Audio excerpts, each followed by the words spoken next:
मूल मंत्र और बीज मंत्र में क्या अंतर है? इनमें से कौन सा सर्वोत्तम है?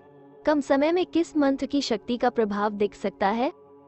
मंत्र शब्दों का संचय होता है जिसके जाप द्वारा इष्ट को प्राप्त कर सकते हैं और अनिष्ट बाधाओं से मुक्ति प्राप्त कर सकते हैं।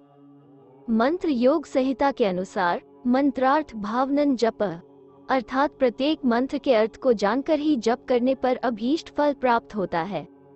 मंत्र शब्द में मन और त्र ये दो शब्द हैं।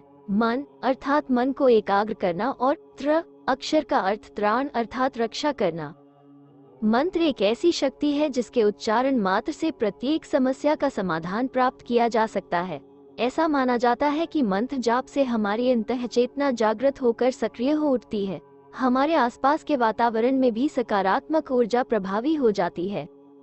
धर्मशास्त्रों के अनुसार मनः तारयति इति मंत्र, अर्थात मंत्रों में वो शक्ति होती है कि वो मानव को तार देते हैं।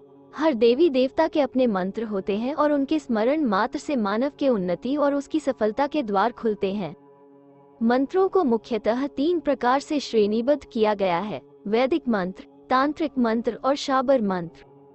वैदिक मंत्र, वैदिक संहिताओं की समस्त ऋचाएं वैदिक मंत्र कहलाती हैं। धार्मिक कर्मकांडों में वैदिक मंत्रों का ही जप अथवा उच्चारण होता है। वैसे तो वैदिक मंत्रों को सिद्ध करने में काफी समय लगता है, लेकिन यदि उनको एक बार सिद्ध कर लिया जाए तो वे फिर कभी भी नष्ट नहीं होते हैं। मानव जीवन में उनका प्रभाव सदैव बना रहता है। जो कोई भी अपनी मनोकामना की पूर्ति के लिए वैदिक मंत्रों को सिद्ध कर लेता है, उसके जीवन पर में उस मंत्र का प्रभाव सदा के लिए स्थापित हो जाता है। तांत्रिक मंत्र तंत्रागमों में प्रतिपादित मंत्र तांत्रिक मंत्र कहलाते हैं। वैदिक मंत्रों को सिद्ध करने में कड़ी मेहनत और ध्यान की जरूरत होती है, लेकिन तांत्रिक मंत्र वैदिक मंत्र की अपेक्षा जल्दी सिद्ध हो जाते हैं और अपना फल भी मानव को जल्दी दे देते हैं। तांत्रिक मंत्र जितनी जल्दी सिद्ध होते हैं उतनी ही जल्दी उनका प्रभाव भी समाप्त हो जाता है। अर्थात जितनी जल्दी तांत्रिक मंत्र अपना असर दिखाते हैं उतनी ही जल्दी उनकी शक्ति भी क्षीण हो जाती है। तांत्रिक मंत्रों का प्रभाव वैदिक मंत्रों की अपेक्षा कम समय तक बना रहता है। शाबर मंत्र, वैदिक और तांत्रिक दोनों मंत्रों से शाबर मंत्र अलग होते हैं। शाबर मंत्र बहुत जल्द सिद्ध हो जाते हैं, यानी वह जातक को अपना प्रभाव जल्द देते हैं। ये मंत्र शीघ्र सिद्ध होते हैं, इसलिए इनका प्रभाव भी ज्यादा देर तक नहीं रहता है। तांत्रिक मंत्र 3 प्रकार के होते हैं: बीज मंत्र, नाम मंत्र एवं माला मंत्र। बीज मंत्र दैवीय या आध्यात्मिक शक्ति को अभिव्यक्ति देने वाला संकेताक्षर बीज कहलाता है। अपने आराध्य का समस्त स्वरूप उनके बीज मंत्र में निहित होता है। ये बीज मंत्र 3 प्रकार के होते हैं: मौलिक, यौगिक व कूट, जिन्हें कुछ विद्वान एकाक्षर, बीजाक्षर एवं घनाक्षर भी कहते हैं। जब बीज अपने मूल रूप में रहता है तब मौलिक बीज कहलाता है, जैसे यम, रम, लम, वम, क्षण आदि। जब यह बीज 2 वर्णों के योग से बनता है तब यौगिक बीज कहलाता है, जैसे ह्री, की, श्री, स्त्री, क्षो आदि। इसी तरह जब बीज 3 या उससे अधिक वर्णों से बनता है तब ये कूट बीज कहलाता है। बीज मंत्रों में समग्र शक्ति विद्यमान होते हुए भी गुप्त रहती है। सभी बीज मंत्र अत्यंत कल्याणकारी होते हैं, जो अलग अलग देवी देवताओं का प्रतिनिधित्व करते हैं। वैदिक ऋचाओं को मंत्र कहा जाता है। वो तो एक ही जैसे हैं, उनमें हम बदलाव कर भी नहीं सकते हैं। फिर उन्हें आप मूल मंत्र कहें या बीज मंत्र अथवा मंत्र, इसलिए मैं तो इनमें कोई अंतर नहीं समझता हूँ। बीज मंत्र या मूल मंत्र कहकर मंत्रों का वर्गीकरण कुछ अति समझदार लोगों ने किया है, जिससे अपने भक्तों को अधिक प्रभावित किया जा सके। महर्षि यास्क के अनुसार तथाकथित बीज मंत्र का जाप करना निरर्थक है, क्योंकि बिना अर्थ ज्ञान के मंत्र जप करना भार ढोने के समान है, उसका कुछ भी लाभ नहीं होता है। इसलिए बीज मंत्र या मूल मंत्र के चक्कर में न पड़कर कर्म करते हुए गायत्री आदि मंत्रों से ईश्वर की स्तुति, प्रार्थना और उपासना करनी चाहिए। कम समय में मंत्र की शक्ति को आजमाने के लिए किस मंत्र का चुनाव करूं?